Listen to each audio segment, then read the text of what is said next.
Hey there, crew. It is 11:57 on August 31st p.m.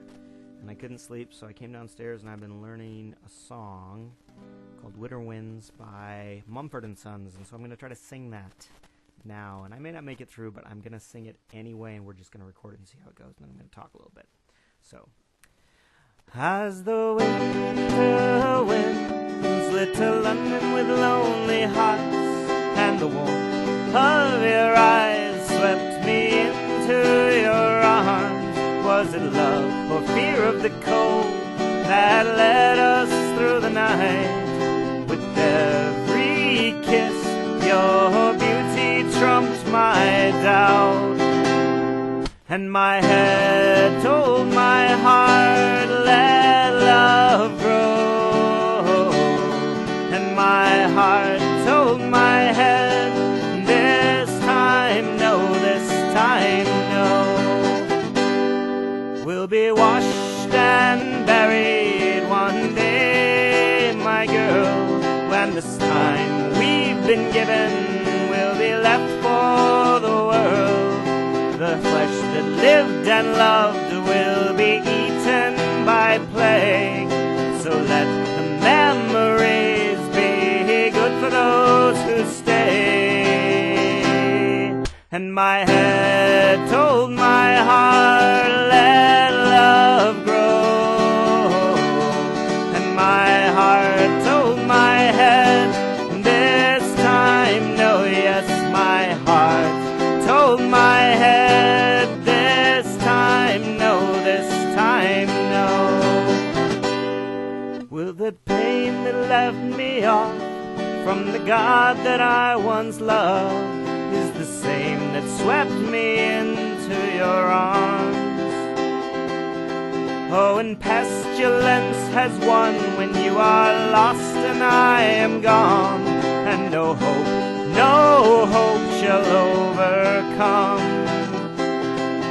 And if your strikes at your sleeve, remember spring swapped snow for leaves. You'll be happy and wholesome again when the city clears and sourness ends. Hey! And my head told my heart, let love grow. And my heart told my head, this time no. And my head told my heart, let love grow. And my heart told my head, this time no.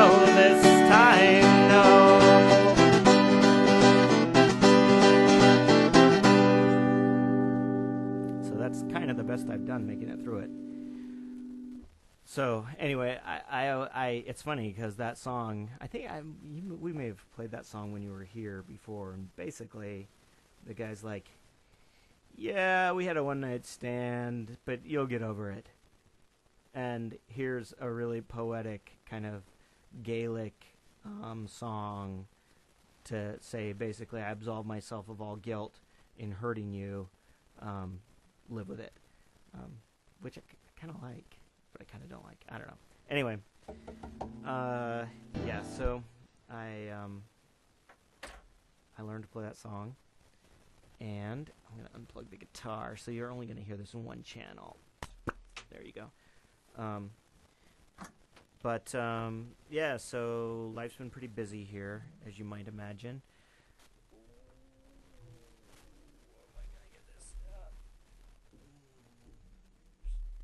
Dan in his shorts on the YouTube. Anyway, so yeah, it's been kind of crazy the last few days. Last week, been really busy.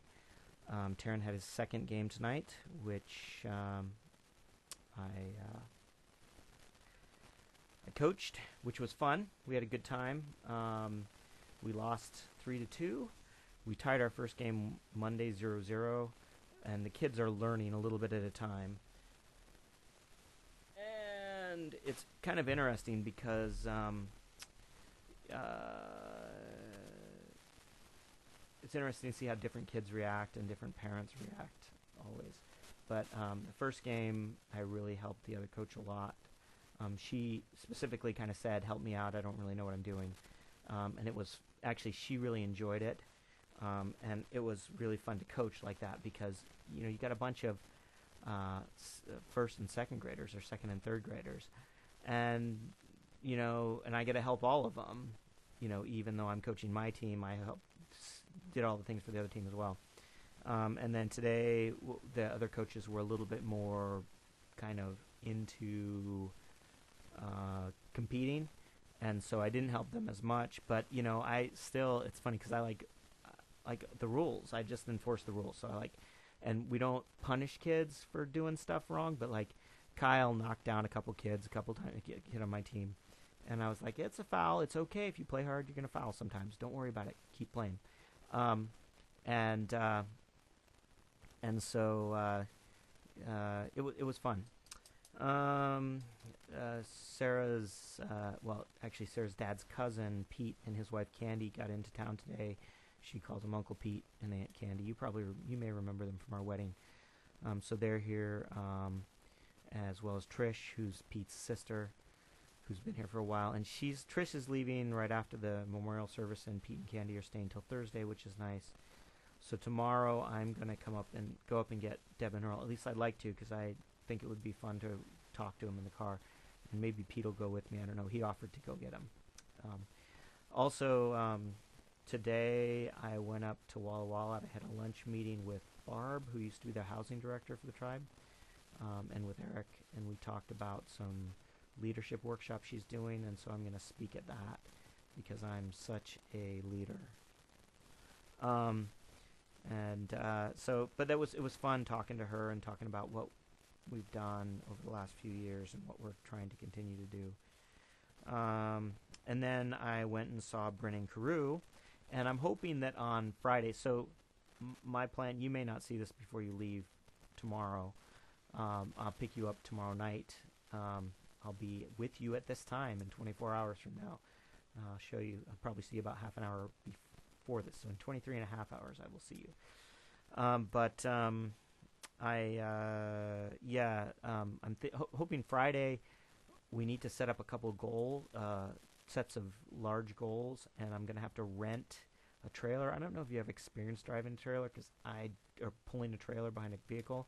I'm going to borrow the Kendrick's truck, and so I don't mind driving the trailer. I don't like backing a trailer up. So, and I think that we can actually move the gear that we need to move without backing the trailer up, but we'll see. So anyway, I'm going to try to thinking we can get the trailer Friday morning early at like 7, go down to the rental place and get the trailer, and then go move the goals and get it done first thing. It might take a couple hours, and we can drag some children along to do it. I think there's going to be Tom and John and Gareth will be here, and maybe if we could just get Tom and Gareth, actually 4 of us, it'll probably be pretty quick. And then Brennan Carew want us to pick them up in Walla Walla at noon. So I was hoping maybe you could go with me and do that, and we'll drive up there, and then you can check out their digs at college. And we're bringing home 2 of Bryn's roommates, who I don't think you've met, Cassandra and Eleanor. And that's the plan Friday. And actually, tomorrow. So tomorrow I go up at noonish to pick up Deb and Earl. I come home, and then my fantasy football league has their draft, which I have not prepared for at all. So I'll let the computer do the drafting. Probably I'm just lame. I'm just not. I just haven't had time to think about it. And then I'll go get you after that. I need to call the Parks and Rec director in the morning first thing about the holes in the field and see if they can do anything about them. So I just need to get my poop in a group and make sure I do all that stuff. So then Saturday is obviously the memorial. Not sure what's happening, what the plan is there. Sarah wants me to wear a tie. which will be the first time in years that I've worn a tie. But I'm not averse to that if it makes everyone else happy. I think everyone's doing well for the most part here. Sarah's still crying occasionally, which is good. But we're coming to grips with the idea that Dad's not going to be around anymore, and all of us are dealing with it differently. But I think we're all dealing with it, which is a good thing. So I think that's it. So yeah, you'll be here. I think Linda and Brad are going to come down on Saturday for the memorial, so you'll get to see them. I don't think they're going to spend the night. We have too many people here. My mom and dad are going to be down and spend the night, though, I think, as well. I'm not sure when they're coming down, if they're coming down Friday or Saturday and spending the night Saturday night. But, yeah. So that's about it. That's what I got for you. I will wrap this up and upload it to YouTube, and we'll see how it works if it came out. So, till I see you in about 24 hours, still dead.